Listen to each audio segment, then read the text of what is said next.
Shalom, shalom, everybody, and welcome back to another episode of the Pulse of Israel here in our eternal and ancestral homeland, land of Israel, in our eternal and undivided capital, Jerusalem.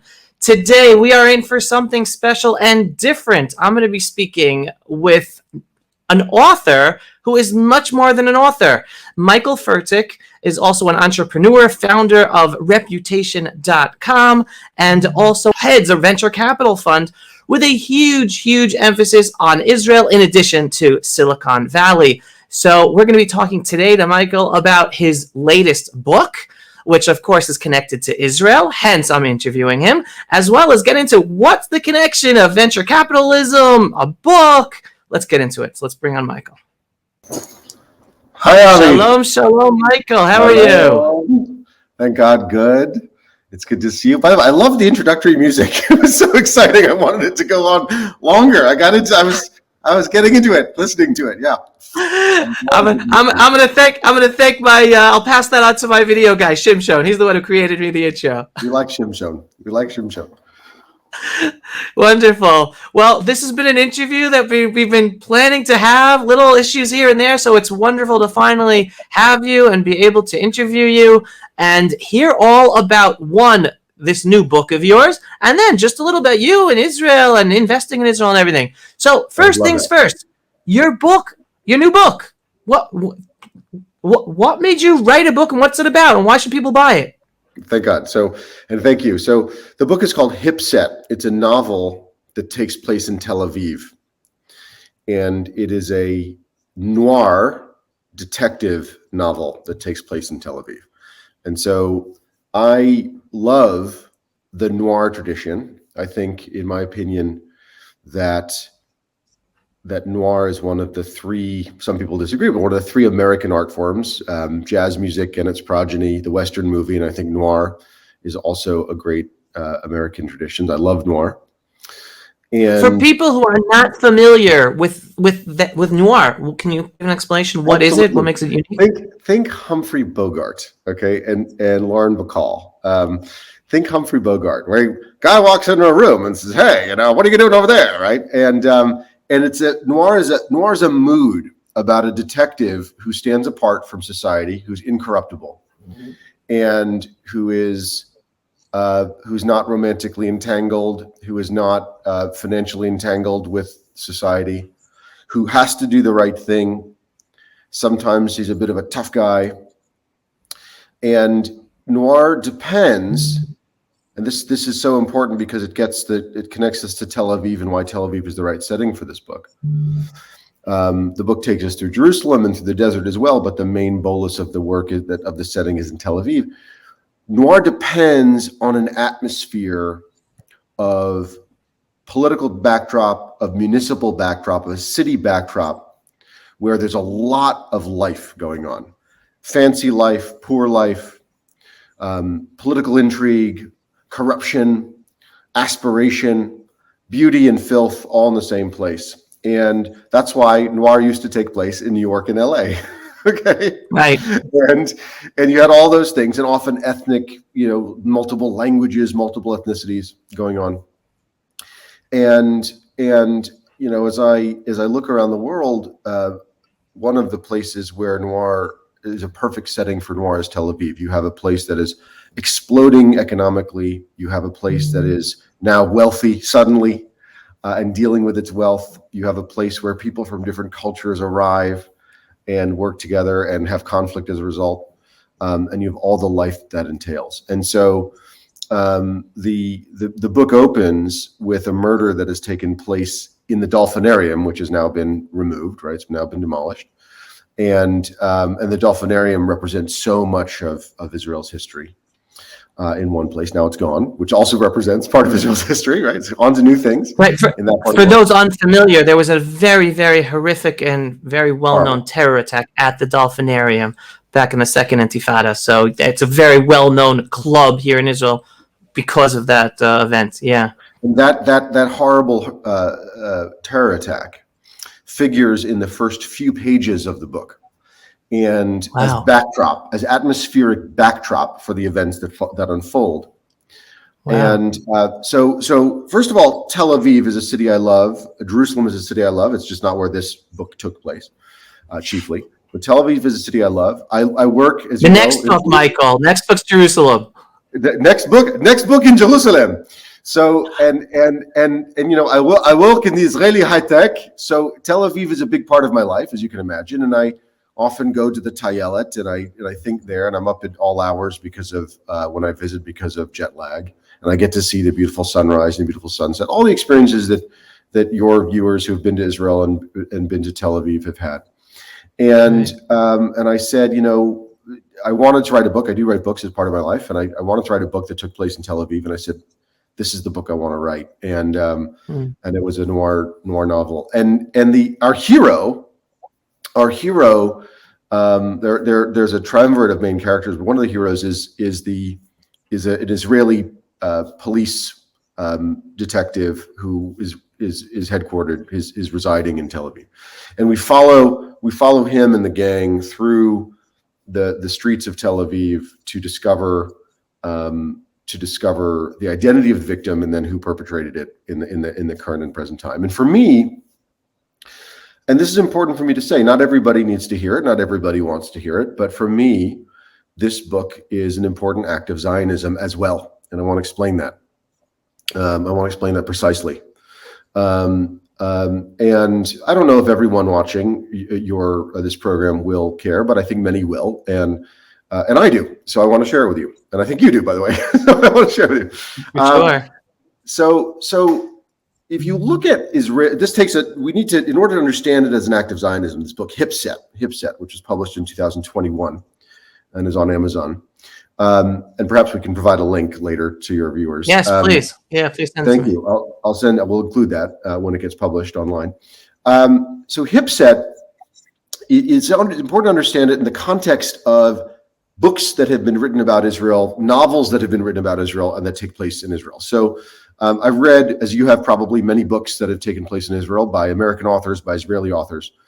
And there are a few buckets, and whenever you bucketize anything like a national literature or a literature about a nation, you're gonna have some exceptions. But there are some broad buckets that I think that hold up under scrutiny. So one is the bucket of American literature that takes place in Israel, and the American literature takes place in Israel, for better or worse, and I think now for worse, has pretty much been limited to two kinds. The first kind is the literature that is set in the so-called heroic moment of the Israeli state, the new Israeli state. And so from 1948-ish to kind of the Yom Kippur War-ish, everybody in the world, or most people in the world, were still rooting for Israel in many ways, right? That it was a country that was accomplishing impossible thing after impossible thing after impossible thing, miracle after miracle, and growing this. We were the David that overcame the Goliath.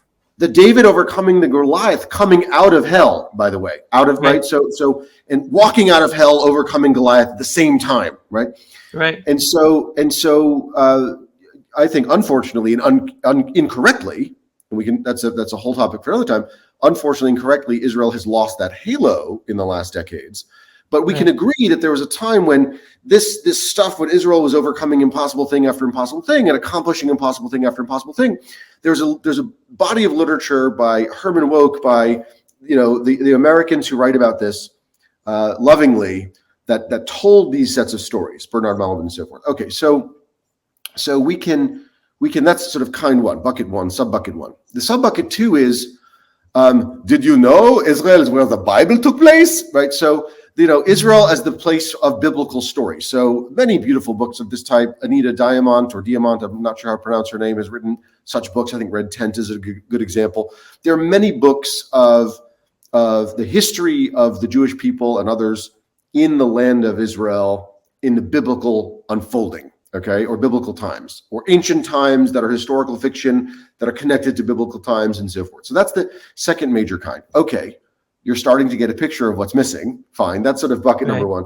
And then bucket number two, look, you cannot ignore the tremendous Israeli authors, Amos Oz and many others who are writing about Israel. But the national literature of Israel this might be slightly unfair, but I think it holds up under scrutiny. The national literature of Israel by Israelis is often like the national literature of America by Americans. It's our citizens in their natural habitat. It's about divorce. It's about marriage. It's about a crime. It's about some passion. It's about daily life. It's quotidian things. And so in addition to buckets 1, sub-buckets 1 and 2, they have this sort of like the daily life of the Israeli experience. And that's very interesting to read. But I think something is missing. What I think is missing is an American literature that pays attention to Israel, that treats Israel as a real place that exists today, that should be understood on all 4 legs as a place where people of many different kinds live today, in real place, thriving, that is not defined by the Palestinian conflict or the Israeli-Palestinian conflict. Right. And there are books to be written about that.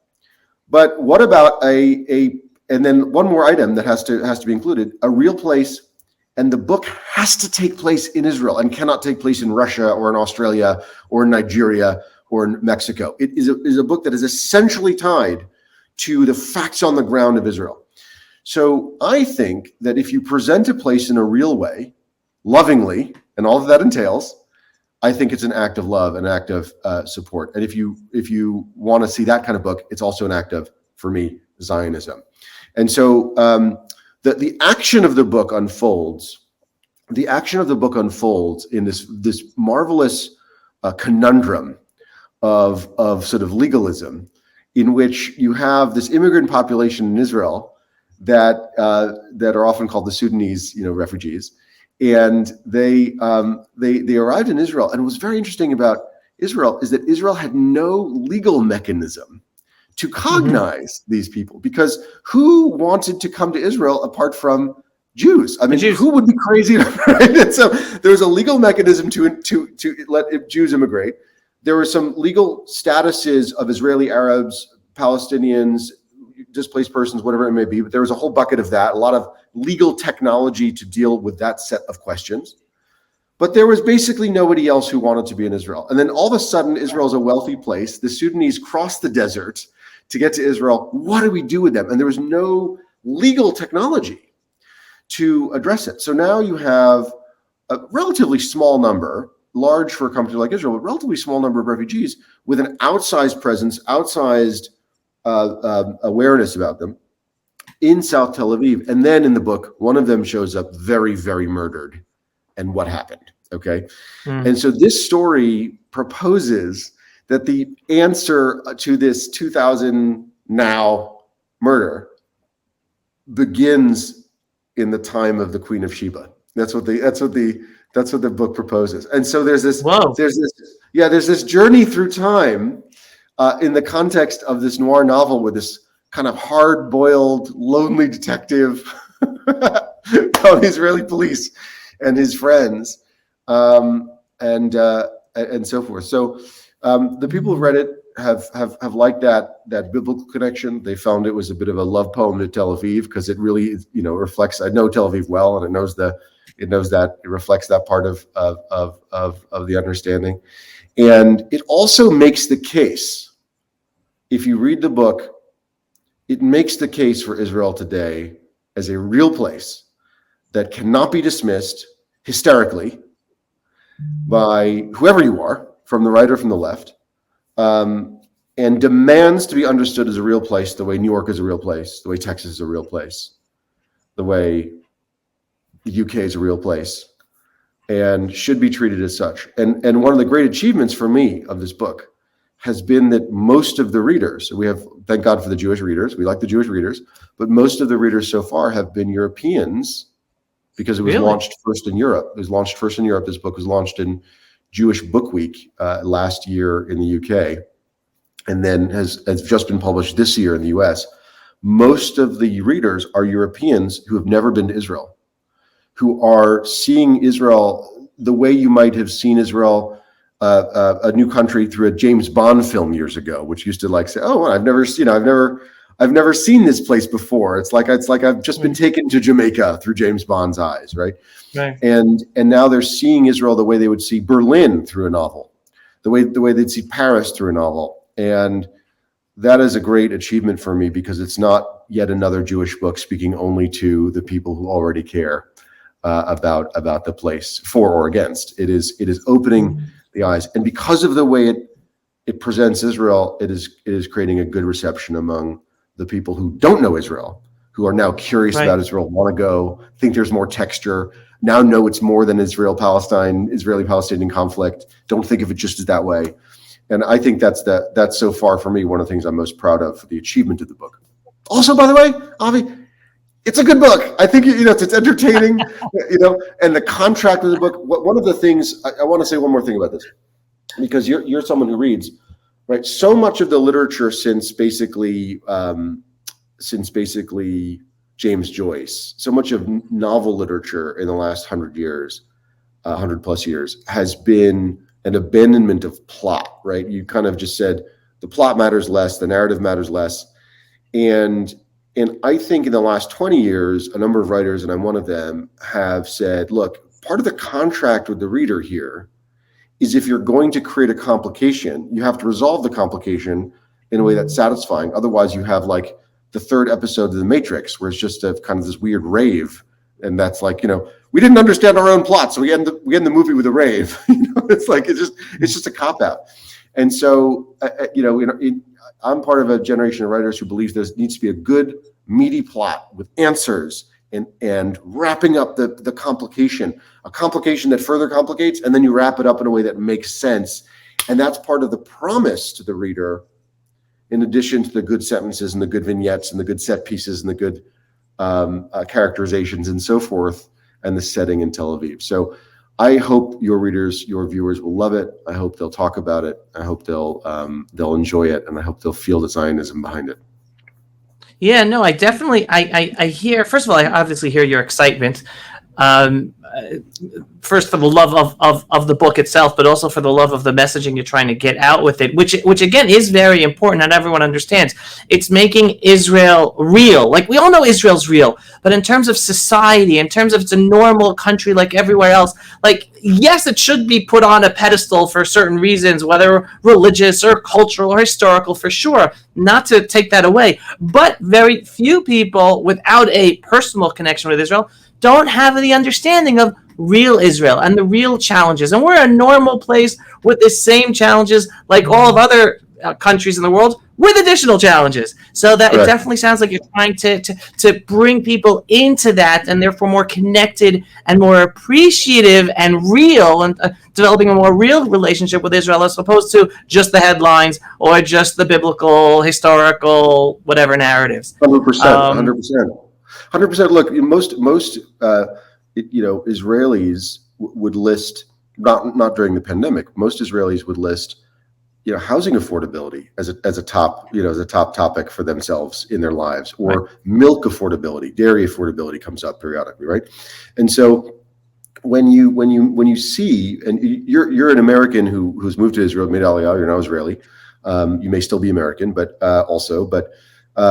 when you see, as you have, I'm sure many times in your life, in your work and in your life, an Israeli person encounter someone who does not know about Israel, who may be for or against, but is sort of at least curious about Israel, there's a kind of enormous talking past each other about the reality on the ground of Israel, which is to say that you'd imagine from the headlines that the only thing Israelis think about is how to keep or seize or leave or protest or get more of Judea and Samaria, right? And that's the only thing they think about all day and all night. And and of course, the Israeli says, well, look, I can't afford a bigger flat. I can't afford a bigger apartment, and I want more. Like, why is 95% of the land in Israel owned by the agriculture department or whatever? It's like, why can't we take like another few dunams and make them privately ownable, and so and of course there's not really any good answer to that, right? And so we can have a whole nother show on that issue. Listen, let me tell you something. Let me just switch gears for a second. So thank God, Hashem has been good to my family and me and so forth. And I say to myself, wouldn't it be great if we could have like a just as a flight of fancy, it doesn't even have to be a serious discussion right now. But when I say to my wife and my wife, wouldn't it be great if we could have like a ranch or a place with a pool and a thing, and like, oh, look at the hill in Israel, the way you can in Sonoma or Napa. Like, why does this gorgeous experience we're having in Sonoma or Napa, why can't we do it in Eretz Israel, where we'd love to do it even more, right? By the way, nothing wrong with Napa and Sonoma. No one should feel sorry for us. Let me be clear. But like, the Carmel's pretty over there, right? And then you talk to like an Israeli real estate agent, and they start laughing. They're like, listen, Boychik, here's the deal. You can't buy any of the land. You can't lease the land. And by the way, some bureaucrat has decided it has to be only like 10 meters by 5 meters at a time, and you're not allowed to buy them together, and you can't even buy them, you have to lease them, and you have to get a patchwork. So can you imagine the amount of good stuff in terms of wealth creation, job creation, land development, social development, educational investment, philanthropic investment that would unfold if they let the Jewish families who are building these ridiculous places and enormous homes all over America and Europe instead imagine, God forbid they should imagine allowing them to do it in Israel. That would just be too smart. By the way, right? And by the way, you mentioned the one word that takes up the whole conversation, which is the answer with its all complexity: bureaucracy and bureaucrats. It's all incredible. A balloon of bureaucracy. Too much that affects everything. Too much.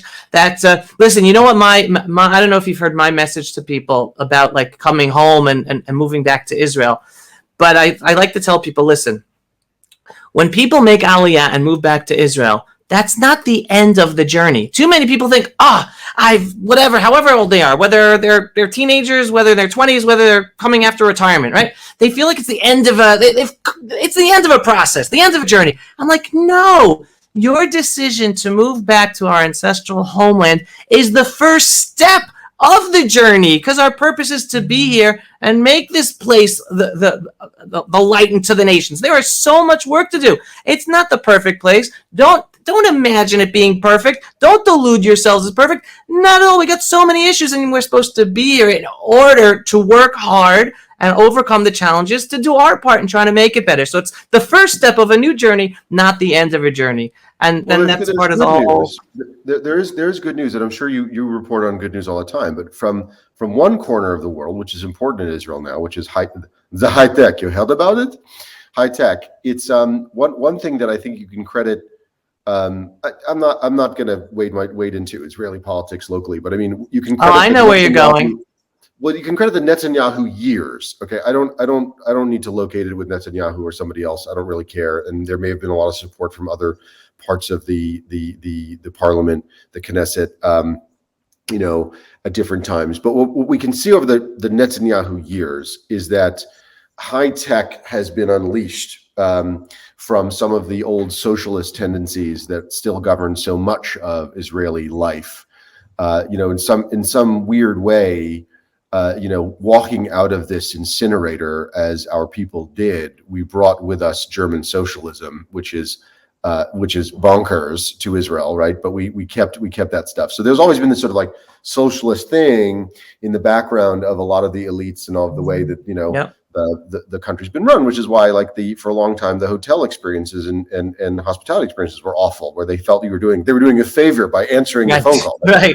And stop bothering me. You're trying to spend money with me. Stop bothering me. Thank God that's changed mostly. It has. It has largely changed, and it's getting much better. It's still not deeply there, but it's a lot better. In high tech, a lot of the red tape has been taken away, and I think that has given. That plus all the other ingredients that make Israel special in high tech has given so much room to this rocket ship. And now Israel has, top of the pops when it comes to innovation, when it comes to wealth creation, when it comes to job opportunities in high tech, and also now more and more in life sciences like biotech in the world. But as you say, and I'm not intimately familiar with this, I just sort of have secondhand experiences of it. Whether it's looking at places you might want to try to organize a house for yourself, or trying to navigate today's set of rules tomorrow morning set of rules, tomorrow afternoon set of rules when it comes to the coronavirus pandemic and travel. And God forbid we should bring our family to Israel and spend money there and reconnect our family to the state of Israel. Right. Even though Don't get me started, Michael. Don't get me started. Don't get me started. Like don't get me started getting you started, Avi. So Right. and by the way, what you find out is that there are people who get on the plane, land in Israel, and the rules have changed, and the airport authority is not in sync with the immigration authority, which is not in sync with the other authority, and so all of a sudden, just in this tiny country, you seem to have so many hands in the pot. Anyway, so as you say, Avi, tomorrow should be better, but it only should be better with the effort of men and women who seek to make it better. And but I wanted to touch upon your point, though, bringing up in high tech, because I'm actually pretty familiar with this. I am a political animal here in Israel, and I'll go where it's okay that you didn't go. But I happen to know from inside information, when Netanyahu was prime minister, he worked extremely hard. The credit totally goes towards him. He worked extremely hard to ensure that the red tape bureaucracy of Israel's socialist past that still has so many claws in so much of the Israeli economy and workers' unions and everything did not touch Israel's high tech. And like you brought up, the success of Israel's high tech is because Netanyahu ensured that the bureaucracy and socialist aspects of Israeli society did not have a foothold. He did not allow them to get a foothold in high tech. And that is a huge credit, because if those socialist bureaucracy would have gotten a hold and a foothold in Israel's high tech, it would not be where it is today. And connecting that to something else you said, because you brought up the hospitality, believe it or not, it's because of Israel's success in high tech and the need to adapt to, in a sense, a more customer service orientation that then had an impact and ripple effects on other aspects of the Israeli economy. So it made an impact on phone companies, on hotels, and that whole area of economy as well. So it's interesting that concentric circles, that the success of the high tech not being connected with the more socialist bureaucracy that still is such a burden on the rest of Israel's economy has been able to make an impact on the Israeli society and economy at whole. Well, you're closer to it than I am. What I can say is that it has allowed people like me to do more with Israel. So I've been investing in Israeli startups for about 6 years. I've invested in, don't quote me, I think it's about a dozen. 5+ years. I think it's about a dozen. And maybe it's 10, maybe it's 15, call it about a dozen as I think about it. And they include a company now known as Sentinel One, which just went public this summer, which is a $16-something billion company, the largest cybersecurity IPO ever. They include Next Silicon, which is been reported to be worth more than $1 billion. Tremendous Israeli entrepreneur. I was the first ever investor in that company, and I was among the first in also a company called Sunbit, which is in Binyamina, but also LA, right? This happens when you get to a certain scale, you want to be where your customers are in America and so forth. So Sunbit is a tremendous company founded by a former Israeli Navy SEAL. I think Shotet is what it's called. And so tremendous guy, Arad. And so, when I was even 5-ish years ago, when I was getting into, or 6 when I started exploring, and 5 when I started investing in Israel, I was aware of certain rules that made it harder to invest in Israeli companies. Right. And they weren't prohibitive, but they were just like unnecessary extra things. And I've even seen some of these things, these blockers, these restrictions, these frictions get removed. And by the way, it's there's a lot of resistance. I think the Israeli banks are still in the 19th century in some ways. They're sort of pre-founding of Israel in their orientation. Try opening a bank account. By the way, try closing a bank account in Israel. Yeah, it's crazy. It's crazy. It's crazy. And by the way, the Israeli Postal Service is I mean, it's amazing how frankly, casually, more importantly, how casually Israelis talk about how bad their postal system is. Yeah, it's like they're talking about, Yemen. I mean, it's just like you'd imagine they're talking about a country that, like, it's in a medieval period. It's weird, right? It's like, I can get an elephant from New York to LA faster than you guys can get a book from Tel Aviv to, Jean Lezion. It's weird. It's like, it's weird, and more cheaply, by the way. So anyway, but this is the stuff, right? In some sense, Avi, this is the stuff that makes Israel a real place. This is the stuff that allows us, as we talk about this, not just to our friends in Long Island and our people in Persian Jewish Los Angeles and our friends in Orthodox Dallas, right, or in Paris or wherever it may be, because so many of us, understandably, end up talking to one another in close quarters, right? So much of the Jewish community is really in the business of talking to the same 600 to 6,000 Jews who are tuned into these topics, or to this part of the Israeli left or Israeli right.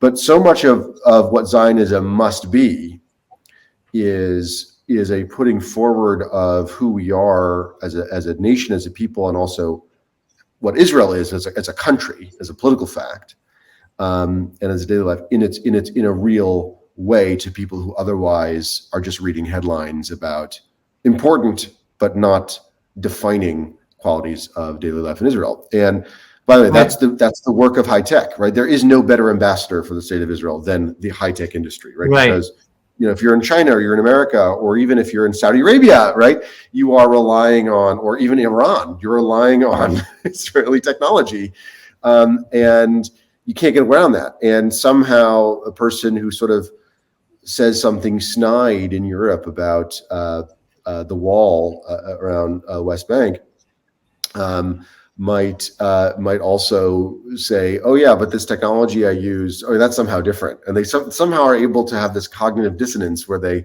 believe these two things separately. But the good news is the Israeli high tech is part of their lives and is a very good ambassador. And I think, by the way, Israeli tourism, right? Whether you're a religious tourist where Israel just wins, right?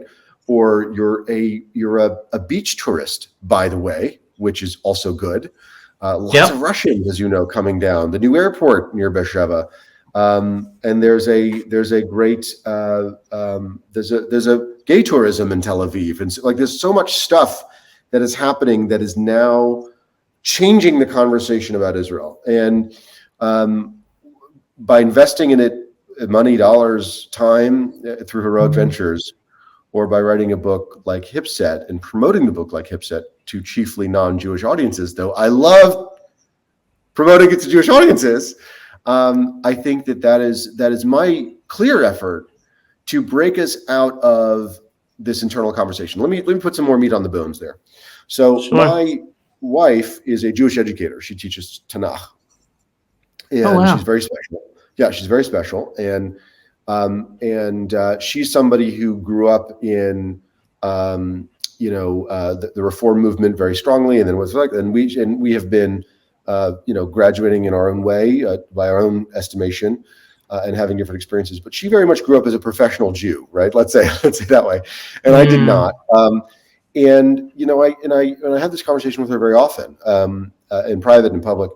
And I say, one of the things that I struggle with is that when this very worthy Jewish organization and this very worthy Jewish organization get together to do some kind of Jewish programming or Zionist programming, to my ears, half the conversation, maybe it's not half, maybe that's not fair, maybe it's more than half, I don't know.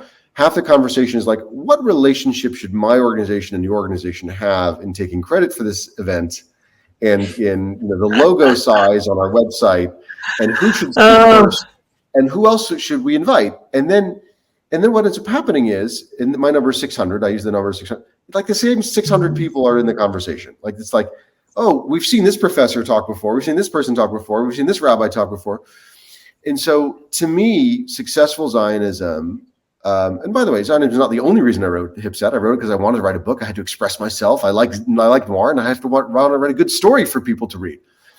But successful Zionism, however you express it, needs to get out of our house, go down the street and talk to the non-Jews down the street, or, by the way, to the Jews who have been turned off by the constant internal talking and feel left out and just want to know about, want to have some connection or might be interested in the connection to Judaism or to Zionism, but feel like the internal conversation is so poor. And by the way, this is one of the reasons, if I can quip, that Israelis, sort of Sabra Israelis, are often poor advocates for Israel, because as soon as they talk about Israel, they talk about Likud and they talk about, labor, and so they're just down the rabbit hole of like Yesh Atid, and none of this makes sense to anybody and should not make sense to anybody who is outside Israel, outside a very narrow sliver of Israel, right? So what instead we need to do is let's talk about tremendous food and restaurant explosion in Israel.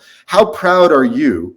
You may not eat there because it's not fully kosher, but how proud are you of these marvelous Machne Yehuda guys who have now gone to London and New York and proudly offered in the middle of these, in London, which is not the most Zionist place in the world right now, right? Proudly offered Israeli cuisine, right, as it would be done today, with an overtly Israeli way, with the word Israel all over it, right? And how proud are you of those kinds of those expressions? How proud are you of the Israeli athletes who go and suffer these awful abuses, right? When the Spanish commentator has to talk about these young women who are the Israeli synchronous swimmers, I think they were, and the only comment the Spanish announcer can come up with is that, the success of these 18-year-old girls, 16-year-olds, 20-year-old girls, I don't know. The only thing that this moron can come up with, the Spanish commentator, is that blood is on the hands of these young women, which of course is a blasphemy and total blood libel, right? It's a blood libel, old school blood libel. But you have to also be proud of these women who are now ambassadresses for Israel. For sure. So to me, it's the job of Zionism is manyfold, and the part that's missing the most is going down the street to where the other guys live and saying, let me tell you what I think about this place, because it's a real place. And right now we cannot rely on the Exodus moment. I'm thinking of the movie Exodus, right? The heroic moment. We cannot rely on the story of 67 and the capture of Jerusalem, which so many people will think is now, they'll now misremember it as something that was a venality. So we have to rely on what Israel is now and the aspiration of what it is now, in order to help make the case, as well as our historical roots and our religious truth and our religious historical connection to the Eretz Israel. So to me, this is all very, very needful, and that's part of getting out of the house, going down the street, and making the case for Israel. 100%. And if you allow me, I'm just going to repackage a little of what you're saying, just in my own words, a little tangential. Part of the story I like to get out to people is that the success of Israel, or the success of modern Zionism, it's the little people. It's the high tech workers. It's the athletes. It's the restaurateurs, right? Whatever it is, it's the little people who are building up Israel and making this the state of Israel a success story in so many ways on the world stage, totally out of our league, to use the term, not because of our leadership. And again, I'm not going right, left, conservative, liberal, not because of our leadership, but despite our leadership. I mean, and part of the package of the story that I like to give over to my kids all the time is I connect the military stories with real life. What's real life? Real life is, don't wait for leaders to point you in a direction. Do what you have to do, and then you'll succeed. You might succeed, you might fail, but it's up to you. Don't wait for anyone out there to give you support. Go for it, and then you'll see if you make things happen. If you make things happen, you make things happen. Well, that's the same thing with the little story of the state of Israel. We did not succeed because of our political leaders. We did not succeed because we are the most advanced armies in the world. 1948, we weren't an advanced army. 1967, we were not an advanced army. We succeeded because, one, we have a God looking after us, thank God. But two, it's because of the determination of the little guys on the ground that help make things happen. And that's an empowering message I like to give over to people. And I'm connecting it to you in terms of connecting to Israel, to the real Israel, to the society of Israel, to the people of Israel, to then be able to have more of an appreciation for the Jewish people and the Jewish state of Israel today. I like what you're saying, and it occurs to me as I listen to you that there's an analogous challenge that is understandable when it comes to people who may perceive themselves to be or might be perceived to be more religious. Let me explain myself. I grew up in what was probably a Reform household. I don't think we were really affiliated Reform, but we were closer to Reform than anything else in New York City, the Upper West Side. You can imagine. You probably know exactly. I grew up in the building. I grew up on the Upper West Side of Manhattan. I grew up in the building where Murray's is, 89th and Broadway, right? That's the building I grew up in. And, so I was on 73rd and West End. We were neighbors. Yeah, exactly. Same thing, right? And so, and not shocking to you and not surprising to me, right? In this conversation, we didn't know that about each other before today, but we're not surprised. So you probably have a sense of how I grew up, and I have a sense probably of roughly how you grew up, right? And the milieu in which you grew up and I grew up.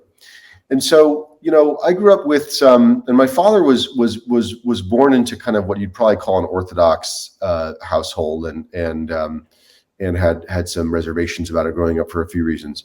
So we had a bit of lore in our house about which is very much of the moment and of that generation, which was a tension between sort of more Reformish and more Orthodox-ish lifestyles and ways of going about living.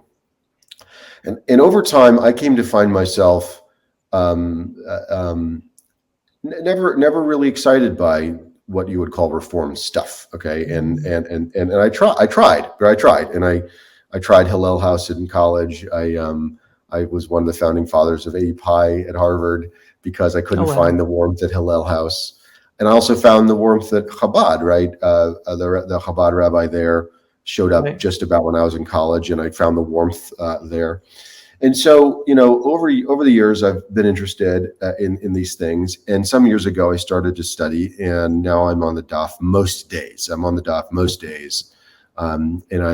not davening very much yet. I'm just learning how to daven, and we'll see where I go in my own journey. We all do this stuff the way we do it. But that's where I am right now in a snapshot today. I'm very much a Litvak. I said Latvik. Latkes. I'm very much a Litvak today in kind of my orientation, you might say, in a snapshot. If you know the language, and I think you do, and many of your viewers do. Right, but for those unfamiliar, Litvak it's a more intellectual aspect to Judaism. And so I like this. I like the studying part, and I'm not yet there on the davening part, and I aspire to, but we'll see where I get. Okay, step by step, right? And I'm going slowly, and that's where we are. Okay.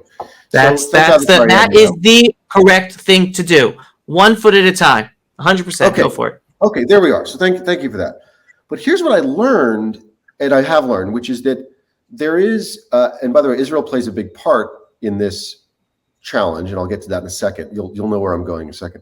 There's still this sort of talking past each other between the so-called religious people and less religious people. And notice that I'm not saying religious and secular, because I'm uncomfortable with those phrases, because I think in Israel there's been a forced divide where people who are sort of calling themselves or are called secular sort of insist that they're not somehow Jewish in some religious way, in a way that you would not recognize if you grew up on the Upper West Side. Yeah, I'm not that religious, you might say, but yeah, I believe in God, and I'm a Jew, and so forth and so on. And by the way, when you talk to the Israelis about what they actually, who call themselves secular, what they actually do, they have Shabbat. They're not secular. Right. They're not secular. They know many of the prayers, and so they certainly know more than I did growing up as a kid. Okay, right. On the Upper West Side. Just to put into just to take what you're saying, put into context for people who might not be familiar. Majority of Israeli society are not religious and not secular. They what we call traditional.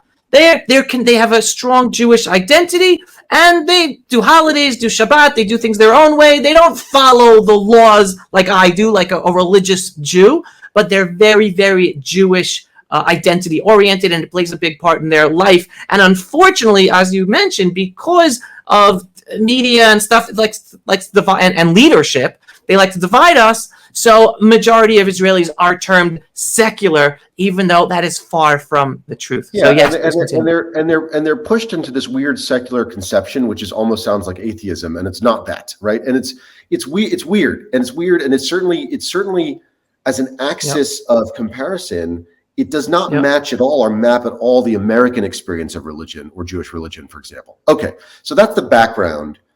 And one of the things that I think, in a way that's analogous to the problem of people who talk about Israel in a way that's sort of internal, they don't reach across the aisle, they don't go down the street and talk to the non-Jewish person about Israel or the less affiliated Jewish person about Israel. In the same way, there's an analogy that occurs to me, which is that, as I've discovered, people who are quote unquote more religious or who practice more, who follow more halacha, right? They do not, I think, represent themselves well enough to the people who are so-called secular, and vice versa. And the secular don't take the time to understand really what's going on under the headline of this apparent halachic debate, which from 10,000 feet away could look weird or look like it's nonsense. And so there's this pod over here talking amongst themselves, in the yeshuv, and there's this pod over here talking among themselves in the moshav, right? And they're just not, or in Tel Aviv, and they're not talking to each other. And so to me, there's an opportunity also there. And as I have spent, more time in the kollel, as I do many days, I go over there, as I spend more time in the mishmar. Again, for those who are not familiar, a kollel is a Jewish place to basically sit and learn together with other people. So Jewish text. Yeah. Thank you for that. It's like a yeshiva for married guys.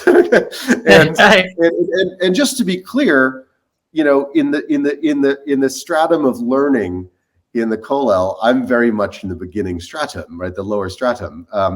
But that's okay. That's where I am. I'm so-called breaking my teeth and so forth, and that's where I am. And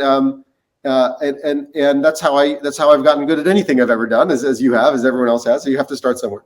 So and I've made strides in the last few years, right? And so anyway, long story short, by listening to the music of these guys and talking to these guys as much more orthodox guys than I ever had previously in my life, I've come to understand more about who they are and see them as they really are, in the same way that Hipset seeks to present Israel as it really is. And I think that on this axis of religious to secularish, I don't like that phrase, less religious, versus, and also Israel and talking to people who don't understand Israel, who have reflexive feelings about Israel, right? Many of them, or just don't think about Israel, and therefore are more prone to have reflexive feelings about Israel should they have them. There's an analogy to be drawn, and that kind of ambassador work is essential. Because guess what? At the end of the day, there are about 15 million of us, maybe 16 million of us. Yep. We're a strong referring to the Jewish people in the world, right? I am. That's right. That's not right. Thank you very much, Avi, for translating for me. And we are a strong team. Thank God we're a strong team, but we're a tiny team. And so we have to do all we can to make sure that we are pressing our case.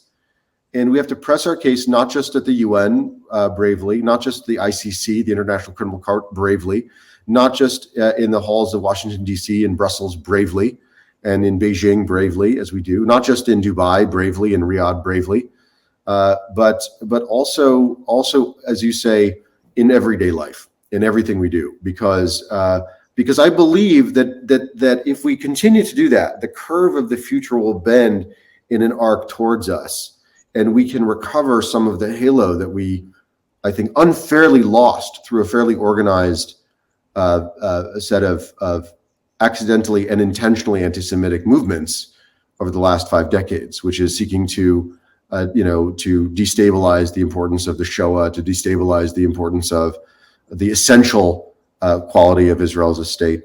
So this is all connected to me and to my view. I have a hard time separating these different parts of myself when I think about it. By the way, I'm not an Israeli citizen. I don't aim to be an Israeli citizen. I'm an American. I'm very happy being an American. And I know that you are an advocate for Aliyah, and God bless.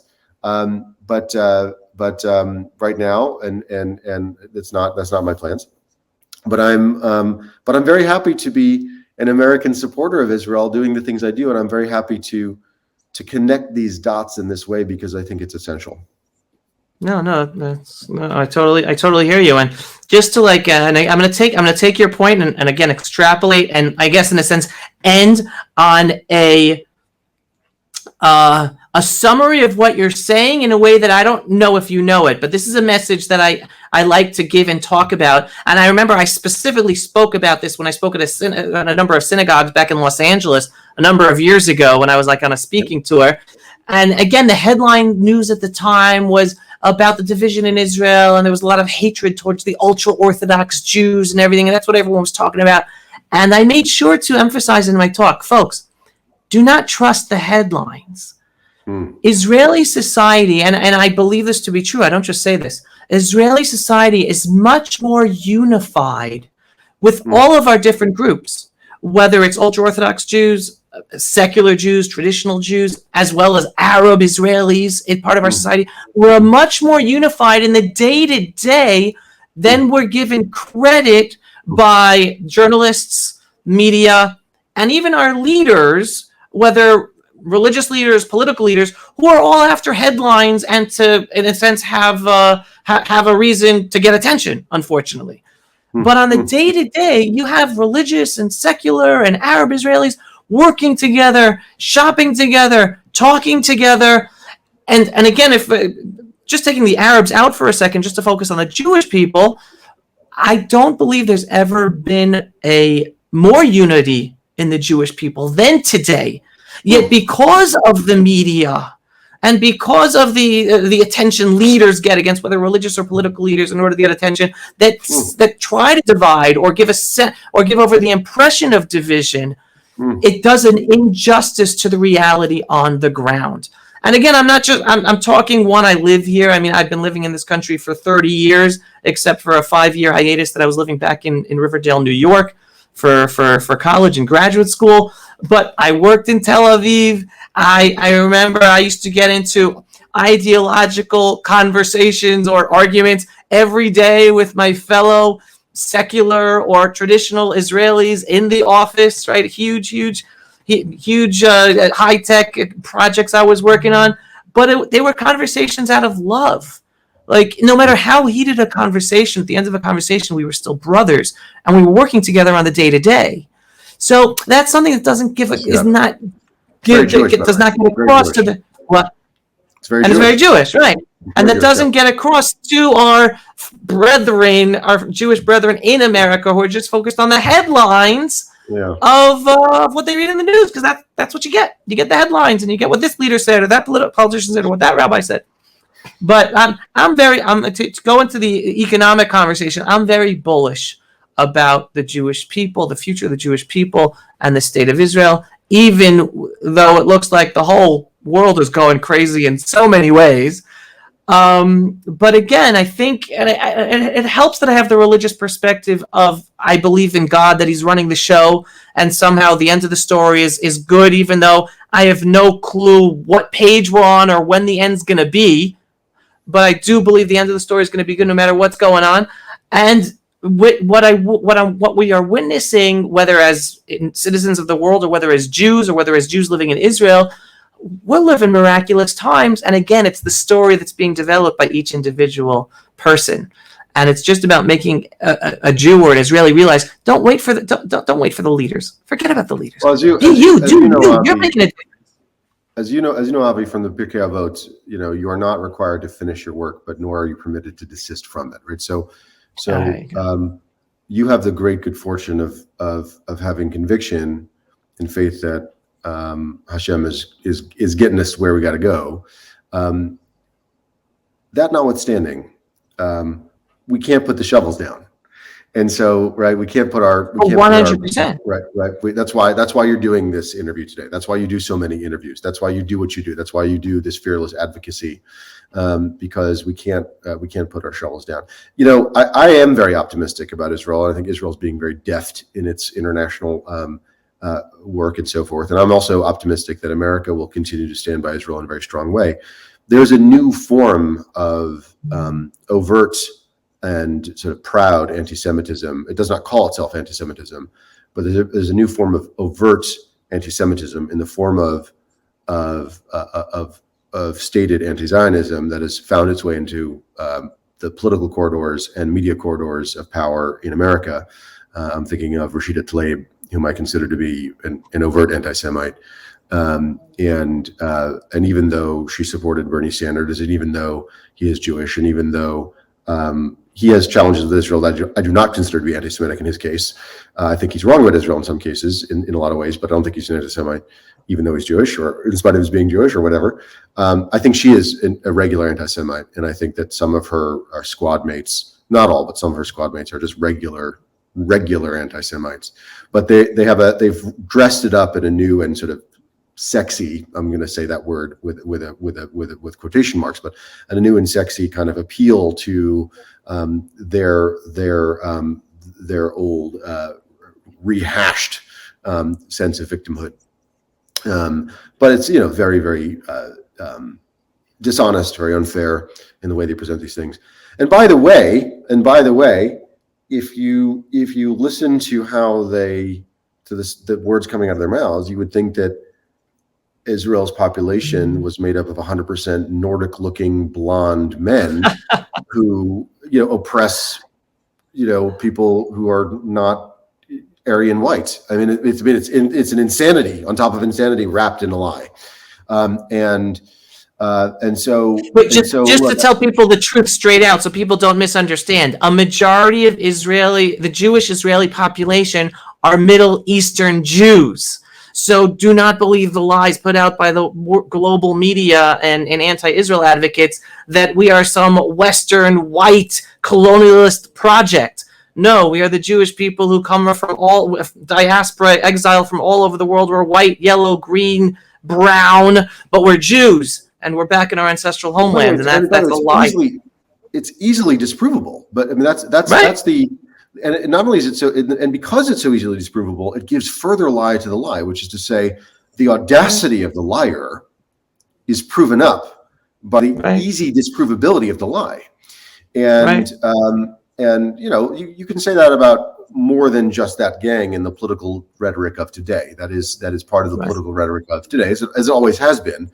But in this particular corner of the world, where we're talking about Israel in particular, and that's not the only thing we talk about in our lives, but is what we're talking about today, in this part of our conversation, there's a foothold now that has made it more comfortable for certain really nasty people with really nasty views to say the quiet part out loud. And they are no longer whispering things about Jews controlling media, or Jews controlling banking, or Jews controlling money, or perhaps Jews controlling social media or technology or whatever it may be. And there's this kind of comfort level with that easy, casual anti-Semitic trope that is new in my lifetime in this way in the last 5 or 10 years.